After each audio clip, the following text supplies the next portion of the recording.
আপনারা জানেন যে আমাদের এসএলএসটি 2025 ফ্রেশারদের মধ্যে থেকে নিত্যগোপাল বাবু বা নিত্যগোপাল সাহা যিনি ছিলেন, তিনি কমার্স সাবজেক্টের এমপ্যানেল ক্যান্ডিডেট ছিলেন। যখন পরশুদিন পিবিহার বন্ধের একটি নোটিশ দেওয়া হলো অনির্দিষ্টকালের জন্য, এবং জানানো হলো যে অনির্দিষ্টকালের মতো এটি বন্ধ থাকবে। কবে শুরু হবে সেই বিষয়ে তারা এখনো সচেতন নন বা তারা জানেন না, বা বলা ভালো তারা জানাতেও চান না আমাদেরকে। এই শোক সহ্য করতে না পেরে বা এই অনিশ্চয়তাকে আর তিনি মেনে নিতে না পেরে তিনি আত্মহননের পথ বেছে নেন। তার বয়স ছিল 45, এটিই ছিল তার শেষ সুযোগ। হয়তো তিনি ভেবেছেন যে এই সুযোগটা যদি আমার হাত থেকে চলে যায়, আমার হয়তো আর শিক্ষক হওয়া হবে না। আপনারা ভাবতে পারবেন, আমাদের এখানে যারা আছে প্রত্যেকের আত্মীয় স্বজন, বন্ধু বান্ধব, পাড়া প্রতিবেশী সবাই জেনে গিয়েছে এই ছেলেটা, এই মেয়েটা চাকরি পেয়েছে। সবাই টোন কাটে আমাদেরকে, কিরে স্কুলে কবে যাবি, স্কুলে তোদের পাঠাবে না, কিরে তোদের প্যানেলটা আছে না গেছে। এই যে টোন কাটার স্বভাব মানুষের, এটা তো আমরা পাল্টাতে পারবো না। কিন্তু একটা জায়গাতে কিন্তু আপনারা তো পারেন আমাদেরকে এই অবস্থা থেকে টেনে তুলতে। এই অবস্থাটা তো আমরা নিজেরা তৈরি করিনি। আপনাদের কোনো পলিসি পরিবর্তন, কোনো পলিসি, সেখানে আমরা কি করতে পারি বলুন তো? আমরা কি পলিসি তৈরি করি না? আমরা পলিসি মেকার। আমরা ভোট দেই, আপনাদেরকে আনি এই কারণে যে আপনারা আমাদেরকে প্রতিনিধিত্ব করবেন, আমাদেরকে ভাববেন আমাদের কথা। কিন্তু আমাদের সেই প্রতিনিধিত্ব করার জায়গাতে গিয়ে যদি আপনারা হঠাৎ করে এরকম পলিসি বদলে ফেলেন, তাহলে তো খুব মুশকিল। তাহলে আমরা কোথায় যাব, কার কাছে গিয়ে বলবো আমরা? এই যে পাড়া প্রতিবেশীর তির্যক মন্তব্য, বন্ধু বান্ধবদের তির্যক মন্তব্য একটা একটা করে মানুষকে আজ ডিপ্রেশনে ফেলে দিচ্ছে, ফ্রাস্ট্রেশনে ফেলে দিচ্ছে। প্রত্যেকে বেঁচে নেই, এখানে যারা দেখছেন প্রত্যেকটা জিন্দা লাশ হয়ে ঘুরে বেড়াচ্ছে। প্রত্যেকে মরে গেছে, শুধু হাত পা চলছে, নিঃশ্বাস নিচ্ছে। অনেকে বেঁচে আছে মা বাবার কথা ভেবে, অনেকে বেঁচে আছে সন্তানের মুখের দিকে চেয়ে। একটু তো মানবিক হন। আপনারা তো মানবিক সরকার, আপনারা তো বলেন আপনারা মানবিক, কিন্তু মানবিকতা আজ কোথায়? মানবিকতাকে তো আমরা দেখতে পাচ্ছি না। কি দিয়ে দেখবো? টেলিস্কোপ দিয়ে দেখবো? মানবিকতাকে তো দেখতে পাচ্ছি না। কেউ টেলিস্কোপ আনো, একটু মানবিকতাকে দেখবো। দূরবীন আনো, মানবিকতাকে দেখবো। এ মানবিক সরকার কোথায় তুমি? দেখি তোমার মানবিকতা। আর কত বঞ্চনা। আগে সরকার 10 বছর এসএসসি পরীক্ষাতে পুরো তালা ঝুলিয়ে দিয়েছিল। তারা দুর্নীতি করতে করতে পুকুর সমেত দুর্নীতি করেছিল। তার দায় নিতে হয়েছিল অসংখ্য শিক্ষক শিক্ষিকাকে। তারপর আজকে এই নিয়োগ প্রক্রিয়া চলছিল সুপ্রিম কোর্টের নির্দেশে, কিন্তু তা আজকে আবার থেমে গিয়েছে। ওই যে বললাম জগদ্দল পাথরটা নড়েছিল, কিন্তু আবার আটকে গেছে। জগদ্দল আর নড়তে পারছে না, কারণ সবাই মিলে ধাক্কা দিতে হবে। সবাই মিলে যদি না ধাক্কা দেয়, জগদ্দল আর নড়বে না, যেখানে থাকা সেখানেই থেকে যাবে। এই যে আমরা সবাই একটা কথা শুনি, অতি দ্রুত। আগে দেখেছেন, কালকে দেখেছেন পিএসসির নতুন চেয়ারম্যান যিনি হয়েছেন, তিনিও বলেছেন অতি দ্রুত সব নিয়োগ শুরু করা হবে। আমাদের ডিকশনারিতে অনেক শব্দ ছিল, তার সাথে অতি দ্রুত কি একটা নতুন শব্দের অ্যাডিশন হলো? আমরা বেশি কিছু চাই না। আমরা চাই স্কুলে যেতে, আমরা চাই স্কুলে পড়াতে। আমাদের বাংলা ছিল একটা সময় শিক্ষার মেইন একটা চারণ ভূমি বলা চলে। কিন্তু আজকে দেখুন, আজকে আমরা কোথায় এসে গিয়েছে, যেখানে শিক্ষাকর্মী নেই। স্কুলের টিচারকে শিক্ষাকর্মীর কাজ করতে হচ্ছে। কোথাও স্কুলে স্টুডেন্ট থাকলে টিচার নেই, টিচার থাকলে স্টুডেন্ট নেই। এই অচলাবস্থা কাটবে কবে? কাটবে? আমরা মরে গেলে পর গয়ায় গিয়ে কি আমাদের পিণ্ডদানের ব্যবস্থা করছে, যে আমরা মরে যাব, তারপর গিয়ে সমস্ত স্কুলগুলো আবার সজাগ হয়ে যাবে, সচল হয়ে যাবে বলে আপনাদের মনে হয় নাকি? এই যে আমাদের যে স্কুলগুলো, বাংলা মিডিয়াম স্কুলগুলো, আমরা সবাই বাংলা মিডিয়ামেরই ক্যান্ডিডেট। এই যে আমরা পড়তাম তখন স্কুলগুলো না স্টুডেন্টে ভরে থাকতো, টিচারদের ভরে থাকতো। কিন্তু এখন দেখুন টিচার স্টুডেন্ট রেশিও কোথাও ঠিক নেই। খোঁজ নিয়ে দেখুন কত শয়ে স্কুল বন্ধ হয়ে গিয়েছে। খোঁজ নিয়ে দেখুন কত প্রাইমারি স্কুল বন্ধ হয়ে গিয়েছে। আজকে গজিয়েছে কি? শুধু গজিয়েছে একের পর এক private school, English medium school. দোষ কারণ নয়, দোষ আমাদেরই। যদি আমরা আমাদের ছেলেমেয়েদেরকে বাংলা মিডিয়াম স্কুলে সবাই পড়াই, যদি নেতা মন্ত্রীরা তাদের ছেলেমেয়েদেরকে বাংলা মিডিয়াম স্কুলে পড়ায়, তাহলে আমাদের এই বাংলা মিডিয়াম স্কুল একদিন অন্য জায়গায় পৌঁছাবেই। আসুন না আমরা সবাই মিলে সিলেবাস, পরিকাঠামো সবগুলোকে উন্নত পর্যায়ে নিয়ে যাই। যাতে কেউ বাংলা মিডিয়াম বলে কারোর দিকে নাক ছিটকিয়ে তাকাতে না পারে, যেন না বলে এই তুই তো বাংলা মিডিয়াম থেকে পড়ে এসেছিস, তুই আর কি জানিস।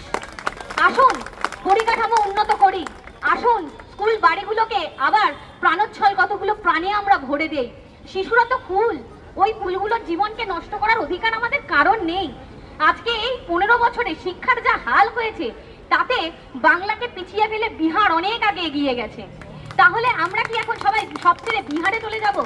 যদি দেখেন আপনারা, বিহারে যখন স্কুলের পরীক্ষাগুলো হয়, আমাদের রাজ্য থেকে প্রচুর ছেলে মেয়ে, শয়ে শয়ে ছেলে মেয়ে সেখানে যাচ্ছে, পাটনা স্টেশনে শুয়ে থাকছে। তাকে কেন নিজের রাজ্য ছেড়ে অন্য রাজ্যে শিক্ষকতা করতে যেতে হবে? সে পড়েছে এখানে, জন্মেছে এখানে, খেয়েছে এখানে, এই আলো বাতাস মাটি সব তার। সে কেন এখান থেকে যাবে? কিসের জন্য যাবে? এটা আমাদের মাতৃভূমি, এই বাংলা, এই পশ্চিমবঙ্গ আমাদের মাতৃভূমি। ভারত যেমন আমাদের, ভারত মাতা আমাদের মাতৃভূমি, এই পশ্চিমবঙ্গ আমাদের জন্মভূমি, আমাদের মাতৃভূমি। এই স্কুল শিক্ষা ব্যবস্থাকে সংস্কার করতে হবে, স্কুল শিক্ষাকে বাঁচাতে হবে এবং প্রত্যেকটা শিশুরকে শিক্ষার অধিকার থেকে কখনো বঞ্চিত করা চলবে না। এইভাবে যদি শিক্ষার অধিকার থেকে বঞ্চিত করা হয়, তাহলে আমরা কি তৈরি করব? শুধুমাত্র তৈরি করব কতগুলো মুটে মজুর। আমি কোনো মুটে মজুর বা কায়িক শ্রমিক যারা, তাদেরকে আমি অসম্মান করছি না, কিন্তু যে এমএ করলো, যে বিএড করলো, যে পড়াশোনা করলো, দিনের পর দিন মাথার ঘাম পায়ে ফেললো, যার পরিবার শুধুমাত্র তাকে পড়ার সুযোগ করে দিল, কিন্তু তারপর কি দেখা গেল? না, বাজারে চাকরি নেই। লোকে তাকে বলে জানা গিয়ে একটা ছোটখাটো কাজে ঢুকে যা, কোনো কাজই বড় নয়, কোনো কাজই ছোট নয়। কিন্তু যে শিক্ষকের স্থান হওয়ার কথা ছিল শিক্ষালয়ে, বিদ্যালয়ে বা কারোর বিশ্ববিদ্যালয়ে বা কারোর কলেজে, তার স্থান কেন আজ রাস্তায়? উত্তর দিতে পারেন? আমরা তো পরিবর্তন চেয়েছিলাম এই কারণেই, যাতে আর কোনো শিক্ষক, যাতে আর কোনো চিকিৎসককে বিচারের দাবিতে রাস্তায় বসতে না হয়। রাস্তায় যদি আমাদের একমাত্র পাথেয় হয়, তাহলে এক কাজ করুন, বলে দিন পরিষ্কার যে তোমাদের ডেস্টিনেশন রাস্তা, তাহলে আমরা রাস্তাতেই থেকে যাব, আমরা রাস্তাটাকে আমাদের ঘরবাড়ি বানিয়ে নেব। আপনাদের কাছে আমাদের অভিযোগ কিছু নেই, বিশ্বাস করুন এই কথাগুলো বেরোচ্ছে ভেতরে থাকা, জমে থাকা ফ্রাস্ট্রেশন থেকে। অনেকে এমন আছে পরীক্ষা দেওয়ার একটা সুযোগ পর্যন্ত পায়নি, 40-45 বছরের উপর এক একজনের বয়স হয়ে গিয়েছে।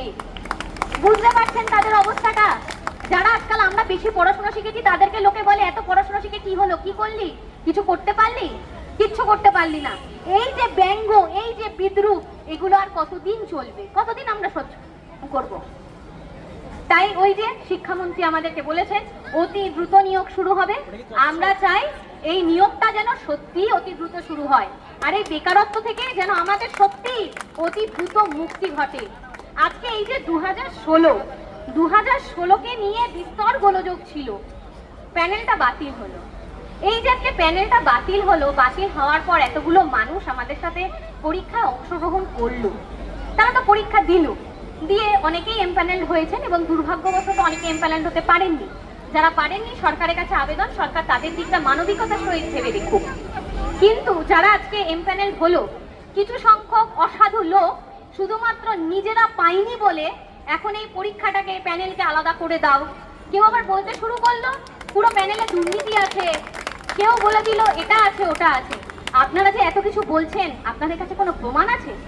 যদি আপনাদের প্রমাণ থেকে থাকে, তাহলে সেই প্রমাণটা দিন। আমরা তো কোনো চুরি করিনি, আমাদের সাথে তো চুরির কোনো সংযোগ নেই। অনেকেই জানেন না, এসএলএসসি 2025-এর যে ওএমআর, সেই ওএমআর এর কার্বন কপি আমাদের প্রত্যেককে কিন্তু দেওয়া হয়েছিল এবং প্রত্যেকের কাছে আছে। এবং আমাদের এই ওএমআর 10 বছরের জন্য সংরক্ষণের কথা কিন্তু বলা হয়েছিল। এখনো এসএসসি সার্ভার যদি ঘেটে দেখেন, পেয়ে যাবেন আমাদের ওএমআর এর কার্বন কপি। আমরা এটাও আজকে এখান থেকে আমরা বলতে পারি বা আমরা অনুরোধ বা দাবি রাখতে পারি শিক্ষামন্ত্রীর কাছে, আমাদের ওএমআর গুলো পাবলিশ করুন। রাত দিন এই যে শুনতে হয় আমাদেরকে, আমরা হয়তো দুর্নীতির সাথে কোনোভাবে জড়িত, সেটার এখন বন্ধ হওয়া দরকার। পাবলিশ করুন ওএমআর, আমাদের বুকে দম আছে, আমরা ভয় পাই না, আমরা চুরি করিনি, আমরা চোর নই। আজকে ফ্রেশাররা পরীক্ষা দিয়েছিল 60 নম্বর লিখিত, 10 নম্বর হচ্ছে একাডেমিক, পিজি বা যার যেটা গ্র্যাজুয়েশনে যদি থেকে থাকে 9-10 এর জন্য গ্র্যাজুয়েশন, এছাড়া রয়েছে হচ্ছে এক্সপিরিয়েন্সের 10 নম্বর মার্কস। ফ্রেশাররা যথারীতি, যেহেতু তাদের কোনো এক্সপিরিয়েন্স নেই, তারা পায়নি। 80-র ভিত্তিতে প্যানেল তৈরি হয়। অনেক মাদার সাবজেক্ট আছে যেখানে কাট অফ 80 যে কাট অফ ছিল সেটা 70-এর কাছে চলে গিয়েছে। স্বাভাবিক, পূর্ণমান যদি 80 হয়, কাট অফ বেশি যাওয়াটাই স্বাভাবিক। কিন্তু এই যে দীর্ঘদিন ধরে একটা অংশ যারা সিন্ডিকেট চালিয়ে চলেছে, মানুষের কাছ থেকে শুধুমাত্র টাকা নিয়ে একের পর এক মানুষকে ভুল বুঝিয়ে চলেছে, এই ভুল বুঝানোর শেষ কবে হবে? এই বিষয়ে আপনাদের একটা গল্প বলি। আপনারা অনেকে এখানে আছেন, গল্পটা জানেন না। সবাই শুনেছেন যে লুভানা পারভিন বলে না একটা কেস আছে আমাদের। কি এই লুভানা পারভিন কেস একটু শুনে নেই আমরা, আজকে একটু গল্প করি আমরা। লুভানা পারভিন কেস করা হলো জুন 2025। তারপরে সেই কেস উঠলো কবে না, নভেম্বর মাসে হাইকোর্টে উঠলো। লুভানা পারভিন কেসের মূল প্রেয়ার বা ড্রাফট যদি আপনারা ডাউনলোড করেন দেখতে পাবেন, সেখানে বলা হয়েছে শুধু 10 নম্বর দেওয়া যাবে তা নয়, 10 নম্বর বাতিল করতে হবে শুধু সেটাই তার প্রেয়ার নয়। তার কথা হচ্ছে ইন্টারভিউ ক্লাস ডেমনস্ট্রেশন যে 20 নম্বর রয়েছে সেটাও নাকি দুর্নীতির জন্য। তাই পুরো গেজেটটাকে আল্ট্রা ভায়োলেট করার কথা বলা হয়েছে, অর্থাৎ পুরো আর্টিকেল 14-16 কে নাকি এসএলএসটি 2025 যে গেজেট রুল আছে সেটা নাকি ভায়োলেট করছে। অনেকে বোঝানো হয় শুধুমাত্র 10 বাতিল হলেই সব হয়ে যাবে।